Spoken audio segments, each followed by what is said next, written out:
بسم اللہ الرحمن الرحیم وبہ نستعین اما بعد۔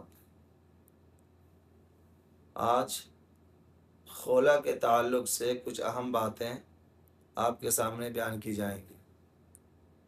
میاں اور بیوی کا جو رشتہ ہے یہ اللہ کی بہت بڑی نعمت ہے، لیکن بعض دفعہ یہ نعمت میاں بیوی کے لیے زحمت بن جاتی ہے اور دونوں کا ساتھ رہنا ناگزیر ہو جاتا ہے۔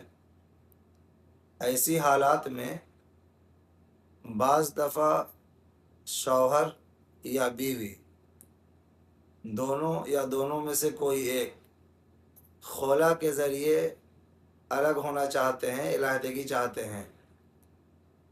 تو خلا کے تعلق سے یہ بات ذہن نشین رہے کہ خلا میں عورت اور زوجہ یعنی بیوی کی مرضی ضروری ہے۔ طلاق یہ بھی علیحدگی کا ایک طریقہ ہے، لیکن اس میں بیوی کی رضامندی کی ضرورت نہیں ہے۔ وہ راضی ہوں نہ ہوں، شوہر طلاق دے کر اسے الگ کر سکتا ہے۔ لیکن خلا ایک ایسی چیز ہے کہ بغیر بیوی کی رضامندی کے خلا نہیں ہو سکتا۔ اب یہ پہل یا تو شوہر کی طرف سے ہو، شوہر کہے کہ میں مہر کے عوض یا کسی اور عوض تمہیں الگ کرنا چاہتا ہوں، بیوی کہے مجھے قبول ہے، وہ الگ ہو سکتی ہے۔ یا بیوی پہل کرے کہ مجھے مہر کے عوض یا اتنی رقم کے عوض مجھے علیحدگی چاہیے، شوہر کہے کہ مجھے قبول ہے، شوہر الگ ہو جائے، بیوی الگ ہو جائے گی۔ اس سلسلے میں جو بنیادی باتیں ہیں وہ یہ ہیں کہ شوہر کی طرف سے کسی عوض کے مقابلے جس پر زوجین کا اتفاق ہو گیا ہو، میاں بیوی دونوں متفق ہوں، رشتہ نکاح ختم کرنا خلا کہلاتا ہے۔ کسی چیز کے مقابلے میں، کسی عوض کے مقابلے میں جو آپس کی رضامندی سے طے ہو جائے، اس کے مطابق رشتہ ختم کرنے کا نام خلا کہلاتا ہے۔ خواہ لفظ خلا کے ذریعے ہو یا مبارات کے ذریعے ہو یا لفظ طلاق یا اس کے ہم معنی الفاظ میں سے کسی لفظ کے ذریعے وہ خلا کہلائے گا۔ خلا ایک طرح کا معاہدہ ہے جس میں شوہر نکاح سے حاصل ہونے والے اپنے اختیارات، نکاح کے بعد شوہر کو جو اختیارات ہوتے ہیں طلاق کے، عورت کو الگ کرنے کے، ان اختیارات کو کسی طے شدہ بدل کے عوض ختم کر دیتا ہے۔ اس لیے یہ طلاق بائن کے حکم میں ہے، اور چونکہ اس میں عوض زوجہ کو ادا کرنا ہوتا ہے، بیوی کو ادا کرنا ہوتا ہے، اس لیے اس کی رضامندی ضروری ہے۔ خلا کی پیشکش یعنی ایجاب زوجین میں سے کسی کی طرف سے ہو سکتی ہے۔ مثلا شوہر کہے کہ میں نے مہر کے عوض تم کو خلا دیا، عورت کہے میں نے قبول کیا، یا عورت کہے مجھے مہر کے عوض خلا دے دو، شوہر کہے میں نے خلا دیا، سب درست ہے۔ کبھی یہ عمل مبارات کے ذریعے بھی ہوتا ہے کہ مرد کہے کہ میں نے تجھے نکاح سے اس شرط پر علیحدہ کر دیا کہ تم مجھے جملہ حقوق سے بری کر دے، عورت کہے میں نے تجھے بری کر دیا۔ کبھی طلاق کے الفاظ استعمال کیے جاتے ہیں، مثلا زوج نے کہا کہ میں نے تجھے 2000 روپے کے عوض طلاق دی، زوجہ نے کہا میں نے قبول کیا۔ پس خلا کی مذکورہ بالا تعریف میں خلا بلفظ خلا، خلا بلفظ مبارات، خلا بلفظ طلاق بالمال سبھی شامل ہیں۔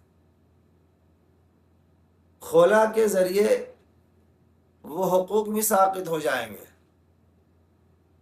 خلا کے ذریعے وہ حقوق ساقط ہوں گے جو واجب الادا ہوگا، یعنی خلا کے ذریعے وہی حقوق ساقط ہوں گے اور وہی عوض واجب الادا ہوگا جن کے اسقاط اور جن کی ادائیگی پر باہم اتفاق ہو گیا۔ خلا کے ذریعے وہ حقوق ساقط ہو جائیں گے جن کے سقوط پر میاں بیوی دونوں رضامند ہو، دونوں نے اتفاق کر لیا ہو۔ خلا میں اگر عورت صراحتاً لفظ عدت کو ساقط کر دے، نفقہ عدت کو عورت ساقط کر دے کہ عدت کا خرچ ہم کو نہیں چاہیے، ساقط ہو جائے گا۔ لیکن یاد رہے کہ سکنا یہ ایک ایسا واجب ہے کہ بیوی یا شوہر کے ساقط کرنے سے بھی ساقط نہیں ہوگا۔ طلاق کے بعد ہو، خلا کے بعد ہو، موت کے بعد ہو، بیوی کو شوہر کے مکان میں رہنا ہوگا، سکنا رہنا ہوگا۔ عدت کا خرچ، عدت کا نفقہ یہ عورت کا حق ہے، چاہے تو معاف کر دے، ہم کو عدت کا خرچ نہیں چاہیے، معاف ہو جائے گا۔ لیکن عورت کہے کہ ہم شوہر کے گھر میں نہیں رہیں گے، عدت اپنے گھر پہ آ کر گزاریں گے، ایسا نہیں ہوگا۔ تو خلا میں اگر عورت صراحتاً نفقہ عدت کو ساقط کر دے تو ساقط ہو جائے گا، لیکن عدت کا سکنا اور بچوں کا نفقہ ساقط کرنے سے بھی ساقط نہیں ہوگا۔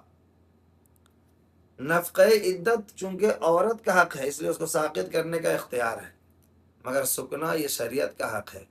بچوں کا نفقہ یہ دوسرے کا حق ہے، بچوں کا حق ہے، اس لیے مطلقہ کو اس کے معاف کرنے کا اختیار نہیں ہے۔ آخری بات کہ خلا میں مال کی جو مقدار طے ہو جائے درست ہے۔ خلا میں جو بھی مال کی مقدار میاں بیوی آپس کی رضامندی سے طے کر لیں یہ درست ہے، لیکن مقدار مہر سے زیادہ مال متعین کرنا اور لینا بہرحال ناپسندیدہ ہے۔ چونکہ عورت مجبوری میں یہ مال پیش کرتی ہے، اس لیے شوہر کو چاہیے کہ بہت زیادہ اس پر مال کا بوجھ نہ ڈالے، زیادہ سے زیادہ مہر کی جو رقم ہے اس حد تک جائے، اس سے آگے بڑھنا یہ ناپسندیدہ عمل ہے، مکروہ عمل ہے۔ اللہ پاک ہم سبوں کو صحیح طور پر سمجھنے کی، اس پر عمل کرنے کی اور ان باتوں کو آگے پہنچانے کی توفیق عطا فرمائے۔ آمین۔ اللہ علیہ وسلم۔